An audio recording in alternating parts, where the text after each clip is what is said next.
बहुत सारे आपके साथ इस किस्म के प्रॉब्लम्स आते हैं जो जब यंग लोगों को आते हैं तो वो उसको अफोर्ड तो कर जाते हैं, उस हिट को वो ले लेते हैं, लेकिन वक्त गुजरने के साथ साथ जब ये स्ट्रेस फैक्टर्स बढ़ते चले जाते हैं उसमें फिर आहिस्ता आहिस्ता आदमी डिप्रेस होना शुरू हो जाता है। वो हर दफ़ा जब नया वाक़या होगा, क्योंकि वाक़या चेंज होता है, नॉर्मली करैक्टर्स वही होते हैं हमारी लाइफ के। मतलब अगर किसी बच्चे की अपने फादर के साथ नहीं बन रही है, जनरेशन गैप है, तो वो एक वाक़या होगा किसी चीज़ की वजह से बाप के साथ वालिद के साथ उलझ जाएगा और वो स्ट्रेस में चला जाएगा, फिर उससे निकलेगा बाहर, सॉरी कर लेगा, कुछ भी होगा, उसके बाद 2-4 महीने बाद फिर कोई बात हो जाएगी। तो इवेंट्स चेंज होते रहते हैं। करैक्टर्स और काइंड ऑफ स्ट्रेस जो है वो नॉर्मली हम देखते हैं कि लोगों की ज़िंदगियों में ऑलमोस्ट एक ही तरह के हेड्स होते हैं जो चल रहे होते हैं। इस तरीके से इन मामलात में आगे चलते चलते जब सेंसिटिव और इमोशनल लोग होते हैं वो सबसे पहले इसका शिकार होते हैं। वो जब ज़िंदगी में आगे जाते हैं, जब नौकरियों के मसाइल, रोज़गार के मसाइल आते हैं, फिर हमारे यहाँ लिटरेचर भी चल रहा है, साथ में एक पोइट्री भी चल रही है,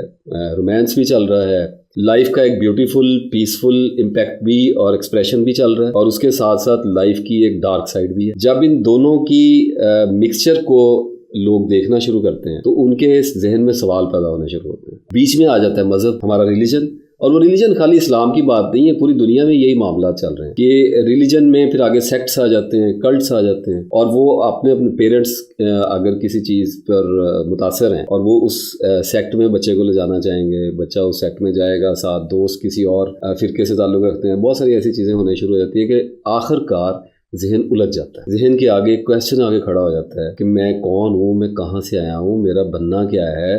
मतलब देखें, मज़हब के अंदर वईद आ रही है कि अगर आप अच्छे काम नहीं करेंगे, अगर आप एक पीसफुल करैक्टर के साथ, एक अच्छे करैक्टर के साथ ज़िंदगी नहीं गुजारेंगे, अल्लाह ताला कहता है कि अगर आप मुझ पर यकीन नहीं करेंगे, अगर आप मेरी बातों को नहीं मानेंगे तो आपके लिए सज़ा तैयार है आगे। जो लोग ज़्यादा इमोशनल नहीं है वो तो कोप कर जाते हैं, वो ज़िंदगी की रूटीन्स में आ जाते हैं, फॉर्मल हो जाते हैं, पैसे का लालच पड़ जाता है, कोई किसी शादी कर लेता है, किसी के बच्चे हो जाते हैं। तो जिनके नर्व स्ट्रांग हैं वो तो थोड़ा सर्वाइव कर जाते हैं। जिनका नर्वस सिस्टम सेंसिटिव है, जिनका माइंड सेंसिटिव है, जो डीप थिंकर्स हैं, जो ऑब्जर्व करने वाले हैं, जो ज़िंदगी को समझना चाहते हैं, जो अल्लाह की बात भी मानना चाह रहे हैं, मुआशरे में भी एक अच्छा मुकाम बनाना चाह रहे हैं, क्योंकि कॉकटेल तो यही बनती है ना।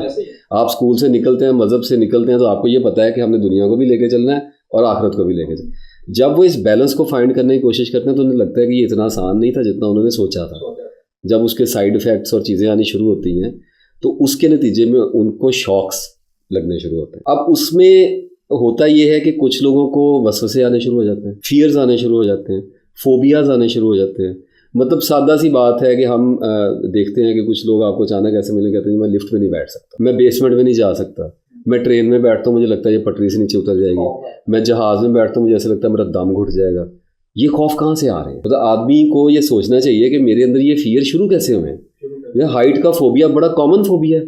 आप बुलंदी बजाय लोगों को चक्कर आने लग जाते हैं, लोग डर जाते हैं, चीखें मारना शुरू कर देते हैं। इसी तरीके से जब हम देखते हैं कि लोग अपनी ज़िंदगी में आगे बढ़ना शुरू होते हैं तो कुछ को नाइटमेयर्स आने लग जाते हैं, बुरे ख्वाब, डरावने ख्वाब आने लग जाएंगे, जिन भूत नज़र आने लग जाते हैं, अजीबोगरीब वाक़यात नज़र आने शुरू हो जाते हैं। आदमी को जब बुरा ख्वाब आता है और आदमी सुबह उठता है तो उसकी साइकी चेंज हो गई होती है। वो साइकी वो नहीं होती जो सोने से पहले होती है। ड्रीम्स हमें बहुत ज़्यादा मॉडिफाई करते हैं। एक तो ये काइंड हो गई है, जो सेंसिटिव लोग हैं, जो हसास लोग हैं, ये आहिस्ता आहिस्ता फिर स्ट्रेस से होते हुए डिप्रेशन में फॉल कर जाते हैं। लोग डरना शुरू हो जाते हैं, ड्राइविंग नहीं कर सकते, रश वाली जगहों पे जाना बंद कर देते हैं, क्योंकि जैसे ही कोई इवेंट ट्रिगर होता है जहाँ पर वो डिस्कम्फर्ट फील करते हैं उनका पैनिक अटैक ट्रिगर हो जाता है। तो लोग इससे बचने के लिए अपने आप को मैनेज करना शुरू कर देते हैं।